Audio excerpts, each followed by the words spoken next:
Yeah, now the third video of the video series of the anatomy of the breast from the Gray's Anatomy, vascular supply and the lymphatic drainage of the breast. Now, regarding the arteries of the breast, the primary arterial supply is from axillary, internal thoracic, and the internal intercostal arteries. What are those three? Axillary, internal thoracic, and second to fourth, anterior intercostal arteries. Now, when thinking about it, axillary artery, it gives off few branches. What are those? Superior thoracic supplies the upper regions. Pectoral branches of the thoracoacromial artery, and lateral thoracic artery, and subscapular artery. What are the four branches? Say it with me. Superior thoracic, which supplies the upper regions, the pectoral branches of thoracoacromial, and lateral thoracic, which supplies the lateral aspect of the breast, and the subscapular artery, which supplies the deeper regions. Now, regarding the internal thoracic artery, it gives off perforating branches to anteromedial part of the breast. And the second to fourth anterior intercostal arteries, it supplies the perforative branches laterally in the anterior thorax. And the second to fourth anterior intercostal arteries, which it has second, third, fourth.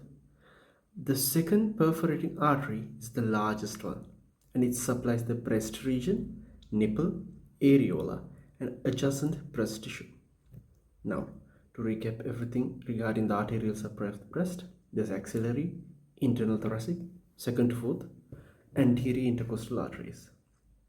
Now, the axillary artery has four branches. What are those? Superior thoracic, pectoral branches of thoracoacromial, lateral thoracic, and subscapular artery.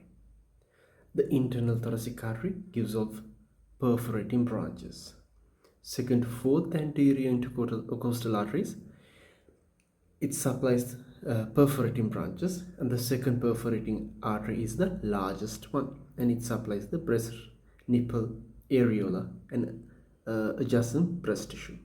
That's about the arterial supply of the breast. Now the veins. The venous drainage has the same ones: axillary vein, internal thoracic vein, and intercostal veins. So when thinking about it, the veins accompany the corresponding arteries. The veins accompany their corresponding arteries. But there can be individual variations. This blood drains from circular venous plexus around the areola, and from the glandular tissue of the breast. Veins corresponds to arteries, but there can be individual variation. The blood drains from the circular venous plexus and the glandular tissue of the breast. That's the veins. Now the lymphatic drainage, which is the most important part. Why? Lymphatic drainage is a key route for metastatic spread. Lymphatic drainage is a key route for metastatic spread. That is very important. So there's a few types of drainage. What are the ones? This primary drainage network, and there is major lymphatic drainage routes. So what about this primary drainage network? These are two types. What are those? Dermal lymphatic and periductal and perilobular networks. What are those? Primary drainage networks: dermal lymphatics, periductal, and perilobular networks.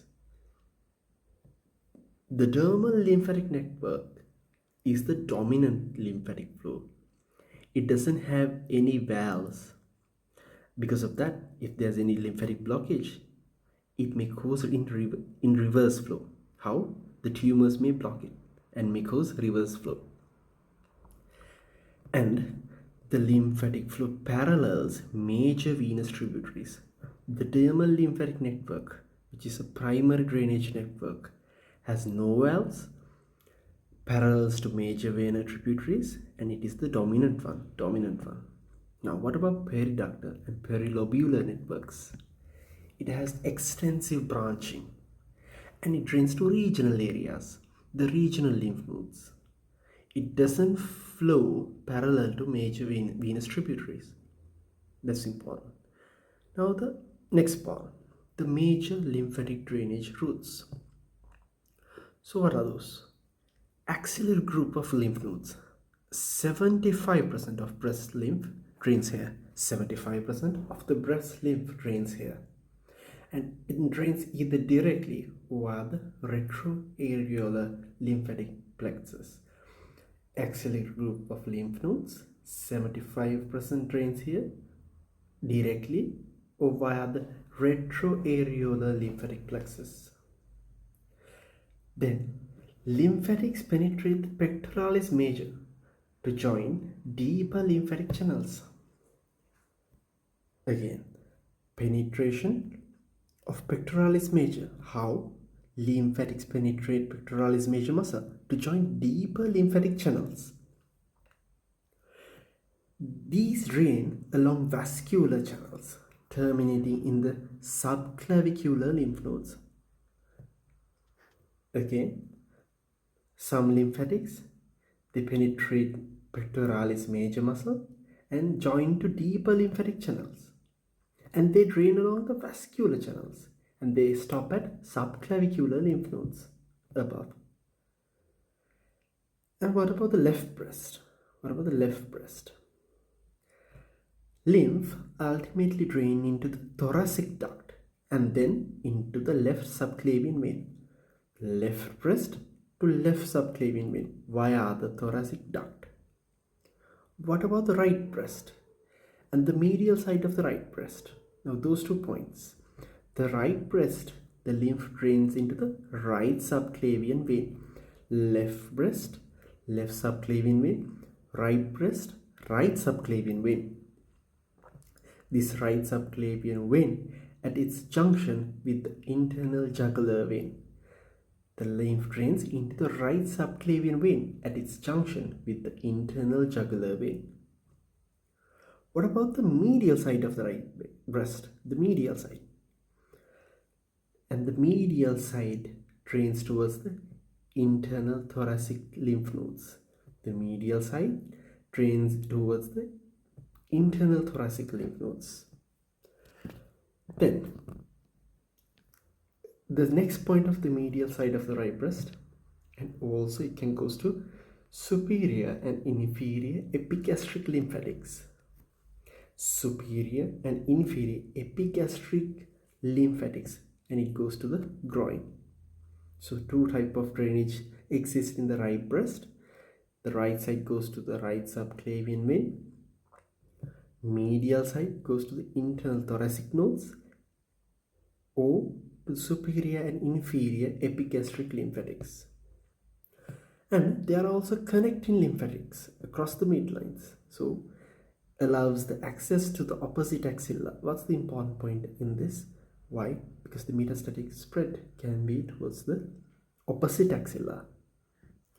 The parasternal nodes, they drain from the medial and lateral breast along the perforating branch of the internal thoracic artery. Parasternal nodes drains lymph from the medial and lateral breast along the perforating branches of the internal thoracic artery. Then the intercostal nodes. Lymphatic vessels may follow lateral cutaneous branches of posterior intercostal arteries to reach these nodes. Now, what are the major lymphatic drainage routes? Axillary group, they get 75% of it, goes to retroareolar lymphatic plexus. Directly via the retroareolar lymphatic plexus. Then sometimes lymphatics penetrate the pectoralis major to join to subclavicular lymph nodes. Left breast to thoracic duct, right breast, a part of it goes to right subclavian vein, medial side goes to internal thoracic lymph nodes, and sometimes to epigastric lymph nodes. There's connection across the midline. The parasternal nodes, they drain via They drain lymph from medial and lateral breast. Intercostal nodes, they follow lateral cutaneous branches of the posterior intercostal arteries.